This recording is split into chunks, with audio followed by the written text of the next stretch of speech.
ಸಮಾಜದ ಸಮಗ್ರ ಬೆಳವಣಿಗೆಗೆ ಶಿಕ್ಷಣ ವಲಯ ಅಭಿವೃದ್ಧಿ ಆಗಬೇಕು. ಶಾಸಕ ಎನ್.ವೈ. ಗೋಪಾಲಕೃಷ್ಣ. ಶಿಕ್ಷಕರ ಬೇಡಿಕೆಗಳನ್ನು ಈಡೇರಿಸಲು ನಮ್ಮ ಸರ್ಕಾರ ಬದ್ಧವಾಗಿದೆ ಎಂದು ಶಾಸಕ ಎನ್.ವೈ. ಗೋಪಾಲಕೃಷ್ಣ ಹೇಳಿದ್ದಾರೆ. ಗುರುವಾರ ಹೋಬಳಿಯ ನೇರಲಗುಂಟೆ ಗ್ರಾಮದ ಶ್ರೀ ವೆಂಕಟೇಶ್ವರ ಗ್ರಾಮಾಂತರ ಪ್ರೌಢಶಾಲೆಯಲ್ಲಿ ಆಗ್ನೇಯ ಶಿಕ್ಷಕರ ಕ್ಷೇತ್ರದ ಚುನಾವಣೆಯ ಕಾಂಗ್ರೆಸ್ ಅಭ್ಯರ್ಥಿ ಡಿ.ಟಿ. ಶ್ರೀನಿವಾಸ್ ಪರ ಮತಯಾಚನೆ ಪ್ರಚಾರ ಸಭೆಯ ಅಧ್ಯಕ್ಷತೆ ವಹಿಸಿ ಮಾತನಾಡಿದ ಅವರು,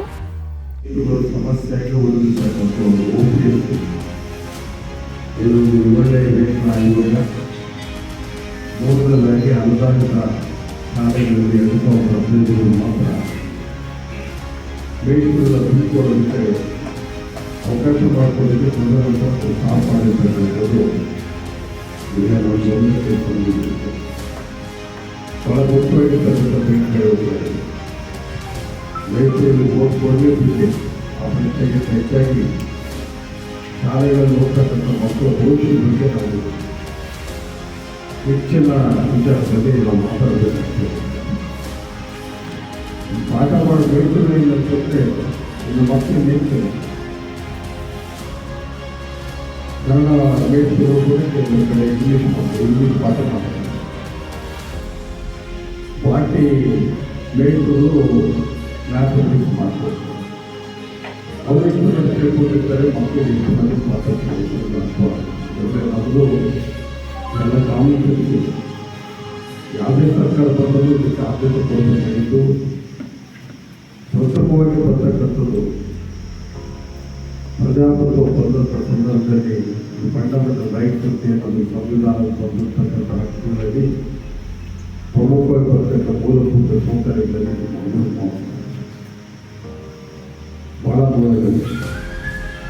ಇದಕ್ಕೆ ಆದ್ಯತೆ ಕೊಡಬೇಕಾಗಿತ್ತು ಉದ್ಯೋಗ ಸರ್ಕಾರದ ಒಂದು ಆದ್ಯತೆ ಕೂಡ. ನಮ್ಮಲ್ಲಿ ರಾಜ್ಯ ಸರ್ಕಾರ ಹಿಂದೆ ಸಿದ್ದರಾಮಯ್ಯನವರಿಗೆ ಮುಖ್ಯಮಂತ್ರಿ ಆಗಿರ್ಬೇಕಾದ್ರೆ ಅಷ್ಟು ಇಷ್ಟು ಅವರು ಸಹಕಾರ ಕೊಟ್ಟು ಟೀಚರ್ಸ್ ಕೂಡ ಮೂಲಭೂತ ಸೌಕರ್ಯದ ಬಗ್ಗೆ ಹೆಚ್ಚು ಗಮನ ಕೊಡ್ತೀವಿ. ಆದರೆ ಸಮಸ್ಯೆಯಲ್ಲಿ ಒಂದು 2-3 ವರ್ಷಕ್ಕೆ ಉಳಿಪಣ ಹೋಗ್ತಾರೆ. ಈ ಸಮಸ್ಯೆಗಳ ಬಗ್ಗೆ ಈಗಾಗಲೇ ಅವರಿಗೆ ಮುಖ್ಯಮಂತ್ರಿಗಳು ಮತ್ತು ಮಾನ್ಯ ಡಿ.ಕೆ. ಉಪಮುಖ್ಯಮಂತ್ರಿ ಗಮನಕ್ಕೆ ಈಗಾಗಲೇ ತಂದ ಇದೆ. ಎಲೆಕ್ಷನ್ ನಡೆದ ಕೂಡಲೇ ಇದರ ಬಗ್ಗೆ ಜಿಲ್ಲಾವಾರು ಚರ್ಚೆ ಮಾಡಿ ಜಿಲ್ಲೆಗೆ ಸಂಬಂಧಪಟ್ಟಿರ್ತಕ್ಕಂಥ ಶಾಲೆಗೆ ಸಂಬಂಧಪಟ್ಟಿರ್ತಕ್ಕಂಥ ಮೇಲ್ಗಳಾಗಿರ್ಬೋದು, ಸೌಕರ್ಯಗಳಾಗಿರ್ಬೋದು, ಅನುದಾನದ ಬಳಕೆಯಲ್ಲಿ ಕೂಡ ಸಮೃದ್ಧಿಯಾಗಿ ಬೆಳೆಸ್ತಕ್ಕಂಥ ಒಂದು ಅಧಿಕಾರ ಅಭಿಯಾನ ಕೊಡಬೇಕು ಅನ್ನೋ ದೃಷ್ಟಿಯಿಂದ ಪ್ರತಿ ಜಿಲ್ಲೆ ಸಮಸ್ಯೆಗಳನ್ನು ಆಲಿಸ್ತಕ್ಕಂಥ ಒಂದು ಕೆಲಸ ಮಾನ್ಯ ಮುಖ್ಯಮಂತ್ರಿಗಳು ಸರ್ಕಾರ ಕೂಡ ಮಾಡಬೇಕು ಹೇಳಿದರು. ಆ ಒಂದು ಹಿನ್ನೆಲೆಯಲ್ಲಿ ನಾವು ಯಾವತ್ತೂ ಕೂಡ ಎಲೆಕ್ಷನ್ಗಳು ಭಾಳ ಎಲೆಕ್ಷನ್ಸ್ಗಳು ನಮ್ಮ ತಿಪ್ಪೇಸ್ವಾಮಿ ಹೇಳಿದಾಗೆ ಭಾಳ ಜನ ಇಲ್ಲೆಲ್ಲ ಎಲೆಕ್ಷನ್ ಗೆದ್ದಿದ್ದಾರೆ ಎಲ್.ಎಲ್.ಸಿ. ನಾವು ಯಾವತ್ತೂ ಎಲ್.ಎಲ್.ಸಿ ವಿಚಾರಗಳಲ್ಲಿ ಓಟ್ ಹಾಕ್ಲಿಕ್ಕೆ ಗ್ರಾಮ ಪಂಚಾಯತ್ ವೋಟ್ ಮಾಡಬೇಕಾದ್ರೂ ಬಂದಿಲ್ಲ, ಗ್ರಾಡ್ಯುಯೇಟ್ ವೋಟ್ ಮಾಡಬೇಕಾದ್ರೂ ಬಂದಿಲ್ಲ, ಮೇಲ್ಟು ವೋಟ್ ಮಾಡತಕ್ಕಂಥ ಸಂದರ್ಭದಲ್ಲಿ ಕೂಡ ನಾವು ಬಂದಿಲ್ಲ. ಅದಕ್ಕೆ ಕಾರಣ ಯಾಕಂದರೆ 10 ವರ್ಷ ಕಳೆದಂತ ನಾನು ಈ ಕ್ಷೇತ್ರದವರಾಗಿ ಶಿಕ್ಷಕರ ಬೇಡಿಕೆಯಂತೆ OPS ಜಾರಿ ಮಾಡಲು ಹಾಗೂ 7ನೇ ವೇತನ ಆಯೋಗದ ಸಿದ್ಧತೆ ಸರ್ಕಾರದ ಚಿಂತನೆಯಾಗಿದೆ. ಶೈಕ್ಷಣಿಕ ಕಾರ್ಯಕ್ರಮಗಳಿಗಾಗಿ ಬಿಸಿಯೂಟ, ಶೂ ಭಾಗ್ಯ, ಕ್ಷೀರ ಭಾಗ್ಯ ಸೇರಿದಂತೆ ವಿದ್ಯಾರ್ಥಿಗಳ ಶಿಕ್ಷಣ ಪ್ರಗತಿ ಮತ್ತು ದಾಖಲಾತಿ ಹೆಚ್ಚಳ ಆಗುವ ರೀತಿ ಯೋಜನೆಗಳನ್ನು ಜಾರಿ ಮಾಡಿರುವ ಕೀರ್ತಿ ಕಾಂಗ್ರೆಸ್ ಪಕ್ಷಕ್ಕೆ ಸಲ್ಲುತ್ತದೆ. ಸರ್ಕಾರಿ ಮತ್ತು ಖಾಸಗಿ ಶಾಲೆಗಳ ಗಂಭೀರ ಸಮಸ್ಯೆಗಳ ಪರಿಹಾರಕ್ಕೆ ಪಕ್ಷದ ಅಭ್ಯರ್ಥಿ ಡಿ.ಟಿ. ಶ್ರೀನಿವಾಸ್ ಬೆಂಬಲಿಸಿ ಶಿಕ್ಷಕರು ಮತದಾನ ಮಾಡಬೇಕು ಎಂದು ಮನವಿ ಮಾಡಿಕೊಂಡರು. ಪ್ರಾಸ್ತಾವಿಕ ನುಡಿಯನ್ನು ಶ್ರೀ ವೆಂಕಟೇಶ್ವರ ಗ್ರಾಮಾಂತರ ಪ್ರೌಢಶಾಲೆಯ ಆಡಳಿತ ಅಧಿಕಾರಿ ತಿಪ್ಪೇಸ್ವಾಮಿ ರೆಡ್ಡಿ ಮಾತನಾಡಿ, ಶಾಸಕ ಎನ್.ವೈ. ಗೋಪಾಲಕೃಷ್ಣ ಅವರ ಕುಟುಂಬ ಶಿಕ್ಷಕ ವೃತ್ತಿಗೆ ಶ್ರಮಿಸಿದ ಅವರು ಶಾಸಕರಾದ ಸಮಯದಲ್ಲಿ ಅನೇಕ ಸರ್ಕಾರಿ ಪ್ರೌಢಶಾಲೆಗಳಿಗೆ ಅನುದಾನವನ್ನು ಮೀಸಲಿಟ್ಟಿದ್ದು ಶಾಲೆಗಳನ್ನು ನಿರ್ಮಿಸಿದ್ದಾರೆ. ರೇಖಲಗೆರೆ, ಅಬ್ಬೇನಹಳ್ಳಿ, ದೇವರಹಳ್ಳಿ, ಗೌರಸಮುದ್ರ, ತಿಮ್ಮಪ್ಪಯ್ಯನಹಳ್ಳಿ ಗ್ರಾಮಗಳಲ್ಲಿ ಸರ್ಕಾರಿ ಶಾಲೆಗಳನ್ನು ಅನುದಾನ ನೀಡಿದ್ದಾರೆ.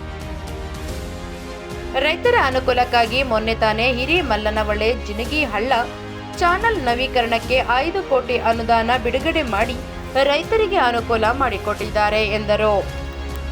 ಇದೇ ಸಂದರ್ಭದಲ್ಲಿ ಮಾಜಿ ಜಿಲ್ಲಾ ಪಂಚಾಯತ್ ಸದಸ್ಯ ಬಾಲರಾಜ್, ಬಂಡೆ ಕಪಿಲೆ ಓಬಣ್ಣ, ನೇರಲಗುಂಟೆ ಸೂರನಾಯಕ್, ಪ್ರಭುಸ್ವಾಮಿ ತಳಕು ಮತ್ತು ನಾಯಕನಹಟ್ಟಿ ಬ್ಲಾಕ್ ಕಾಂಗ್ರೆಸ್ ಅಧ್ಯಕ್ಷ ನಾಗೇಶ್ ರೆಡ್ಡಿ, ಮೊಳಕಾಲ್ಮೂರು ಬ್ಲಾಕ್ ಕಾಂಗ್ರೆಸ್ ಅಧ್ಯಕ್ಷ ಟಿ.ಕೆ. ಕಲಿಮುಲ್ಲಾ, ಶ್ರೀ ವೆಂಕಟೇಶ್ವರ ಗ್ರಾಮಾಂತರ ಪ್ರೌಢಶಾಲೆಯ ಆಡಳಿತ ಅಧಿಕಾರಿ ತಿಪ್ಪೇಸ್ವಾಮಿ ರೆಡ್ಡಿ, ಕಾರ್ಯದರ್ಶಿ ವೆಂಕಟೇಶ್ ರೆಡ್ಡಿ, ಪಟ್ಟಣ ಪಂಚಾಯಿತಿ ಸದಸ್ಯ ಸೈಯದ್ ಅನ್ವರ್, ಡಾಕ್ಟರ್ ತಿಪ್ಪೇಸ್ವಾಮಿ ಗೌಡ್ಗೆರೆ, ಜಿಲ್ಲಾ ಕನ್ನಡ ಸಾಹಿತ್ಯ ಪರಿಷತ್ ಜಿಲ್ಲಾಧ್ಯಕ್ಷ ಕೆ.ಎಂ. ಶಿವಸ್ವಾಮಿ, ತಾಲೂಕು ಕನ್ನಡ ಸಾಹಿತ್ಯ ಪರಿಷತ್ ಅಧ್ಯಕ್ಷ ವೀರಭದ್ರಪ್ಪ, ಶಾಲೆಯ ಮುಖ್ಯ ಶಿಕ್ಷಕ ಆರ್. ಸತ್ಯನಾರಾಯಣ್, ಚೌಳಕೆರೆ ಸಿ.ಬಿ. ಮೋಹನ್, ಬಗರ್ ಹುಕುಂ ಕಮಿಟಿ ಸದಸ್ಯ P G. Boranayak, Kudapura K T. Prakash, Srinivas, G B. Mudiyappa, N. Devarahalli, T. Rajanna, ಹೋಬಳಿಯ ಎಲ್ಲ ಶಿಕ್ಷಕರು ಹಾಗೂ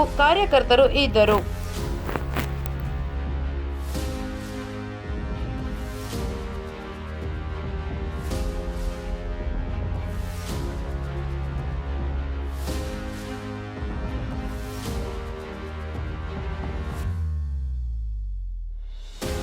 ಮತ್ತಷ್ಟು ಸುದ್ದಿಗಳಿಗಾಗಿ ಸಿಟಿ ಚಾನೆಲ್ ಚಳ್ಳಕೆರೆ ಸಬ್ಸ್ಕ್ರೈಬ್ ಮಾಡಿ.